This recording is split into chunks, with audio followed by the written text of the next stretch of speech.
প্রিয় বন্ধুরা, ইরান ইসরায়েলের যুদ্ধে একটি ভয়ঙ্কর তথ্য উন্মোচিত হয়েছে।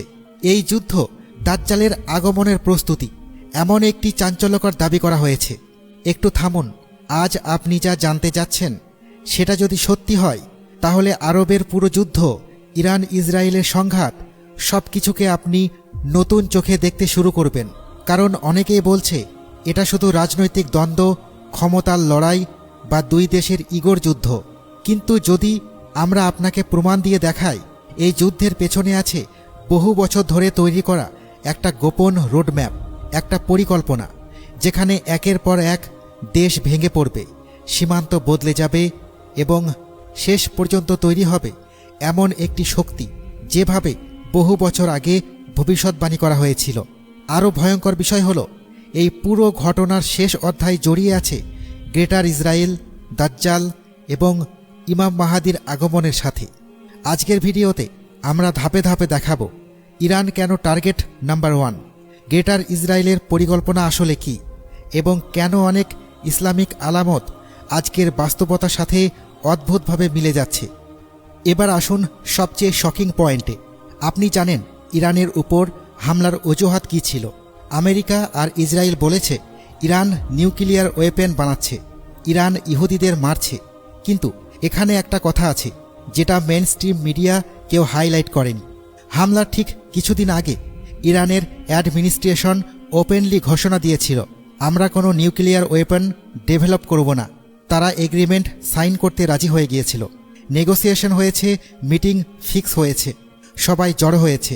আর ঠিক সেই মুহূর্তে যখন তারা মিটিংয়ে রয়েছে, ইসরায়েল আর আমেরিকা হামলা চালিয়েছে। মানে কি দাঁড়ালো? ইরান তো রাজি হয়ে গিয়েছিল, তাহলে নিউক্লিয়ার ওয়েপনের অজুহাত তো মিথ্যা, আসল উদ্দেশ্য অন্য কিছু। এই অন্য কিছু বুঝতে হলে আপনাকে একটি ম্যাপ দেখতে হবে। গ্রেটার ইসরায়েল এটা একটা কনসেপ্ট, যেখানে ইসরায়েল শুধু তার বর্তমান সীমানায় থাকবে না, বরং চারপাশের দেশগুলোর বড় বড় অংশ দখল করবে, নীল নদ থেকে ইউফ্রেটিস পর্যন্ত। এটাই তাদের প্রমিসড ল্যান্ড, তাদের ধর্মগ্রন্থে যে জমিনের ওয়াদা করা হয়েছে। এখন প্রশ্ন হলো, মিডল ইস্টের আরব দেশগুলো কিভাবে নেতানিয়াহুর আন্ডারে আসবে? দুইটা পদ্ধতি। এক, সরাসরি দখল করা, যেমন গাজায় করা হচ্ছে, বোমাবর্ষণ করে হামাসকে শেষ করে ওয়েস্ট ব্যাংক কন্ট্রোলে নিয়ে। দুই, পাপেট রেজিম বসানো, এমন নেতা বসানো যে জায়নিস্ট রেজিম যা বলবে চুপচাপ মেনে নেবে। কিন্তু এখানে একটা বড় সমস্যা ছিল। ইরান ছিল অ্যাক্সিস অফ রেজিস্ট্যান্সের সবচেয়ে বড় লিডার। ফিলিস্তিনের মানুষ, ইয়েমেনের হুতি, হিজবুল্লাহ, ইরাক ও সিরিয়ার মিলিশিয়া গ্রুপ সবাই ইরানের সাপোর্টে ছিল। ইরান ফান্ড করত তাদের। কেউ কেউ বলে ইরান শুধু শিয়া ডেমিনেন্স চাইত, কিন্তু অন্তত ফিলিস্তিনের জন্য কেউ তো কিছু করেছিল। আর এখানেই ইরানকে ভাঙতে হয়েছে। এই লিডারকে সরাও, তাহলে বাকি পুরো মিডল ইস্ট ওপেন হয়ে যাবে। এখন একটু পেছনে ফিরে তাকান, গত 30 বছরে কি হয়েছে মিডল ইস্টে? আফগানিস্তান 2001 থেকে আজ পর্যন্ত তছনছ। ইরাক 2003-এ সাদ্দামকে সরানো হলো, আজও অস্থির, কেউ জানে না তার প্রাইম মিনিস্টার কে। লিবিয়া 2011-তে গাদ্দাফিকে হটানো হলো, তারপর দেশ ধ্বংস। সিরিয়া 2011-তে যুদ্ধ চলছে, নেতা পালিয়ে গেছে, শিয়া সুন্নি লড়াই, দেশ শেষ। লেবানন সরকার অস্থির। জর্ডান, মিশর, ইউএই, সৌদি আরব, এদের নেতারা চুপচাপ তামাশা দেখছে। আর এখন ইরান, শেষ মিলিটারি ব্যারিয়ার, বর্ডার মুছে যাচ্ছে একের পর এক দেশের। আর এখানে একটা চমকপ্রদ কানেকশন আছে যেটা বেশিরভাগ মানুষ মিস করে। এই গ্রেটার ইসরায়েল কার জন্য তৈরি হচ্ছে? জায়নিস্টদের ধর্মগ্রন্থ তালমুদ আর তোরা অনুযায়ী এই টেরিটরি তাদের মসিহার আগমনের জন্য প্রস্তুত করা হচ্ছে। যখন তাদের মসিহা কিং হিসেবে আসবে, সিংহাসনে বসবে, তখন এই পুরো এলাকা তার রাজত্ব হবে।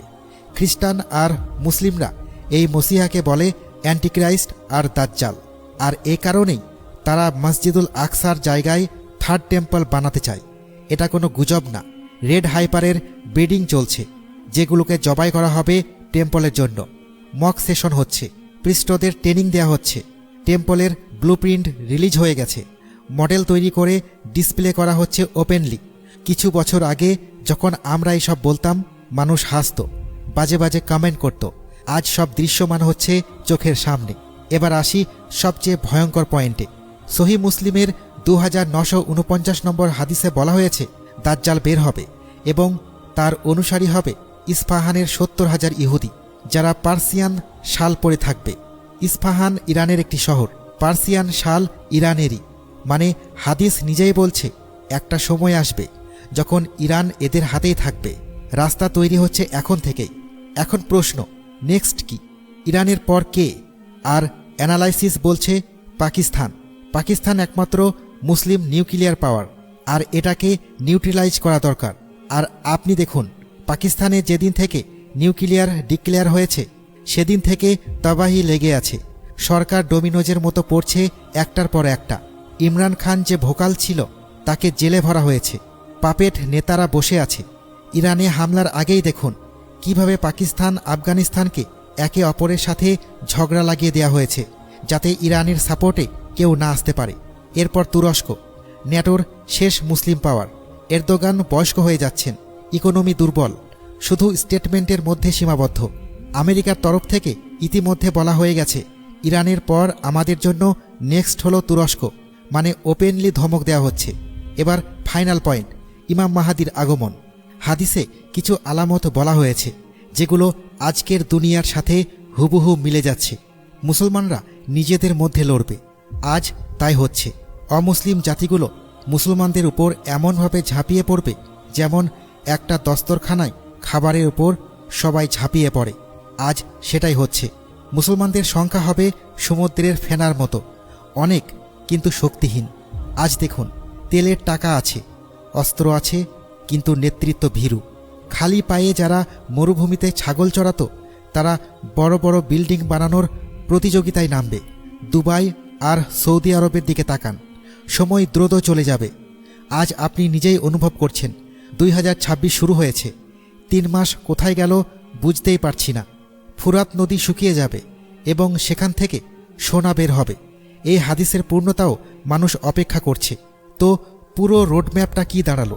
ইরানের পতন, তারপর গ্রেটার ইসরায়েলের গঠন দ্রুত হবে, তারপর মসজিদুল আকসায় কিছু একটা ঘটানো হবে এবং থার্ড টেম্পল তৈরি হবে, তারপর দাজ্জালের আগমনের প্রস্তুতি চূড়ান্ত হবে। এর আগে যখন চারিদিকে জুলুম আর তাবাহি চরমে পৌঁছে যাবে তখন ইমাম মাহাদির আবির্ভাব হবে খোরাসান এলাকা থেকে। তিনি মুসলমানদের ঐক্যবদ্ধ করবেন, যুদ্ধে লড়বেন, তারপর দাজ্জালের আবির্ভাব হবে এবং সবশেষে হজরত ঈসা আলাইহিসসালাম আসবেন।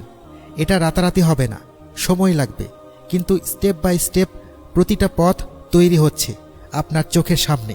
তো এখন আপনি নিজেই বলুন, এটা কি এখনও শুধু পলিটিক্যাল রাইভালরি, নাকি এটা একটা ধর্মীয় যুদ্ধ, একটা পরিকল্পিত রোডম্যাপ যেটা জায়নিস্ট ইসরায়েল ইচ্ছাকৃতভাবে বাস্তবায়ন করছে? নেক্সটে কি হতে পারে? আপনার মতামত কি? নিচে অবশ্যই কমেন্টে জানান।